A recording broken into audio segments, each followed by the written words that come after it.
UI automation is a staple for automation engineers because it can simulate real user interactions automatically. In this chapter, we will focus on automating websites. At the beginning of the course, we talked about all the code that Netflix has. Testing all the Netflix UI, from sign up and account management all the way to streaming videos, would take a long time, and I mean a long time. Netflix releases new code many times per day, but they also release it to many different platforms: phones, tablets, gaming consoles, you name it. Could you imagine manually testing the exact same scenarios over and over again for each platform, all day, every day? Yeah, no thanks. But not just that. Netflix as a company couldn't wait for people to manually test these things over and over again either. They wouldn't be able to fix things very quickly, and they wouldn't be able to release cool new features or shows or movies whenever they needed to. If they moved too slowly, then competitors like Disney Plus or Hulu would have easily taken over the market share. You wouldn't continue paying for Netflix if they only released one new show every month, right? This is just another reason why automation engineering is so valuable and why web automation is a crucial part of your skill set. But we can't just start quote-unquote automating websites without first understanding the browser and the website. You can think of a browser as a platform. Within the platform, it has a lot of components, but at a high level, there are four main pieces: the backend, aka the system that the rest is built on top of, tools and features, and the front end, aka the UI or user interface. Some browsers share the same backend. For example, Google Chrome and Microsoft Edge are popular browsers, but they use the same backend called Chromium. One of the main responsibilities of the backend is to connect to web servers. In the browser's navigation bar, which is part of the front end by the way, you enter a URL which sends a request to the backend.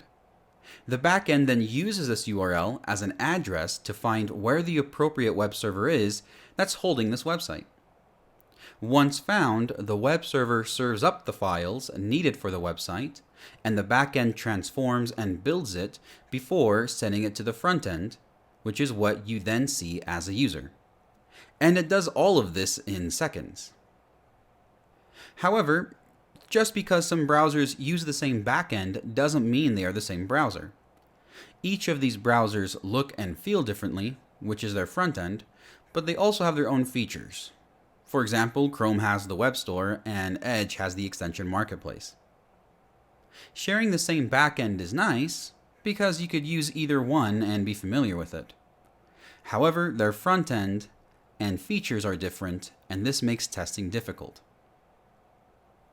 There may be a bug on Edge that doesn't exist on Chrome. So, as we are building features and services, we now need to worry about testing the same test case on each browser. And thinking of Netflix, they have an app on the Xbox and the Apple TV too. We gotta test those. But don't worry, automation is here to save the day. I want to introduce you to a tool that every developer that works with websites should know. It's called DevTools, and it's built right into the browser.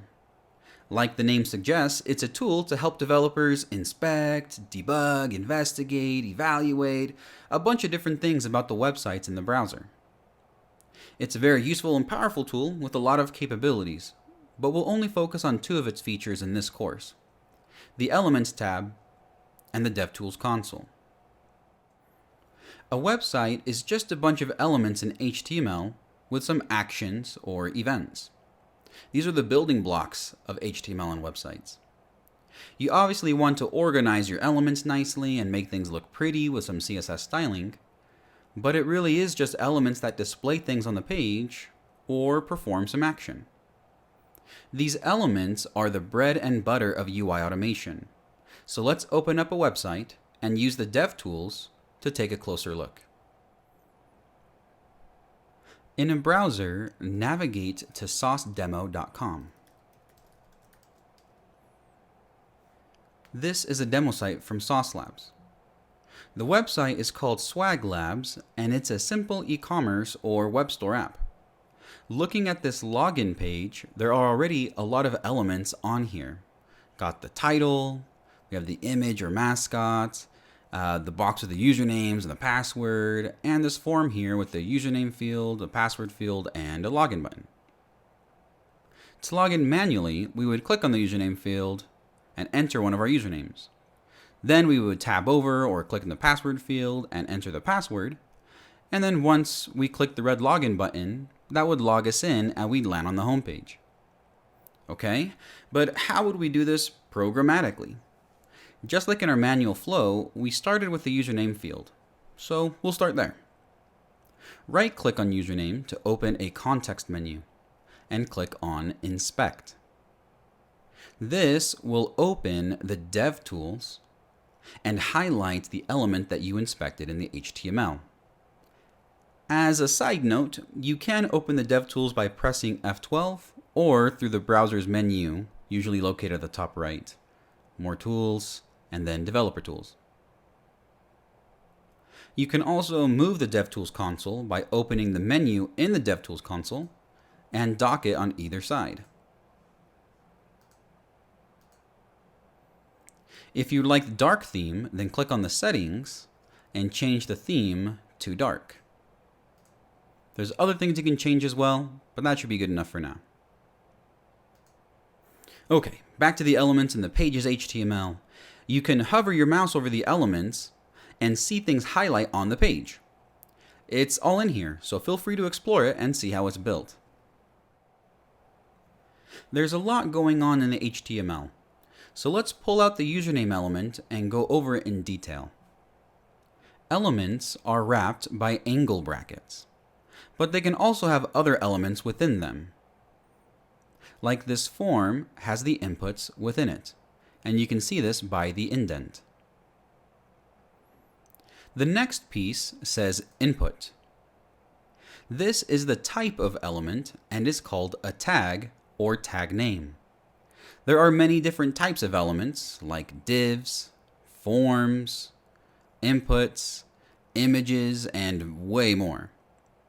In dark mode, these are all dark blue along with their angle brackets. The light blue words with these orange values are called attributes. These are attributes of the element and are key value pairs. Depending on the attributes defined and their values, they can change the look or behavior of the element. For example, there is a placeholder attribute with the value of username.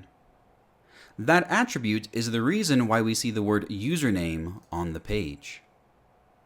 Elements also have properties, but the tag name and attributes will be enough for us to move on to how we find the elements programmatically. With DevTools open, press the Escape key. This will open the DevTools console. The console allows the developer to communicate with the browser or website using JavaScript. Any JavaScript is valid in the console.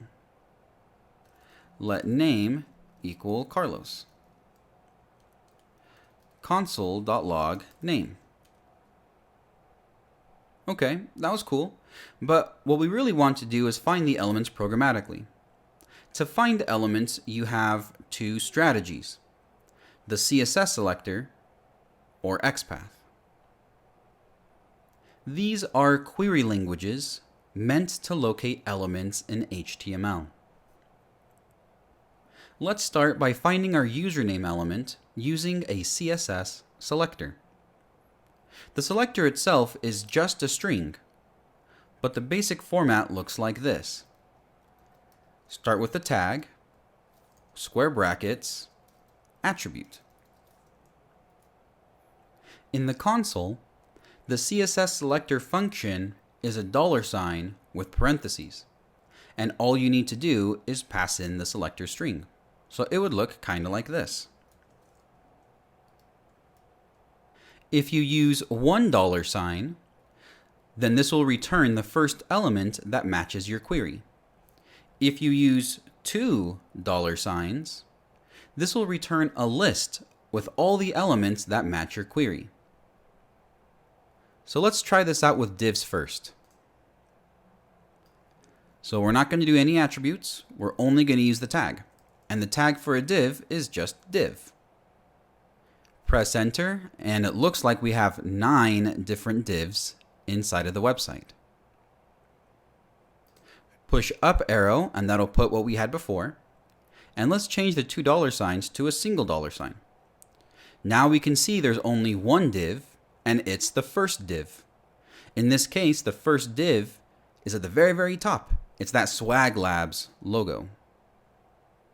So that means that the order of all these divs goes from the top of the website to the bottom of the website. So the order there does matter. That's good to know. Okay, so let's try this again. But instead of for divs, we're going to try to find our username element. So let's use input, since that's the type of our username element. Press enter, and sure enough, we found it. I hover over it, and you can see it highlight over there on the right-hand side too. It's awesome that it worked, but let's see how many elements there are with the type of input. So let's change this from $1 sign to $2 signs. It looks like there are 3 of them. So even though this worked, it's not very clear which inputs are which. It's best practice to have your selectors be explicit and only match one element if you only want one element. This is where we can leverage the attributes of the element because those are unique. I'll add the ID attribute to my CSS selector so our query is more specific. All right, so we'll do input, square brackets, and then we'll put in the key value pair of the attribute right here. So I want the ID that is equal to user-name. And I got this value from right here.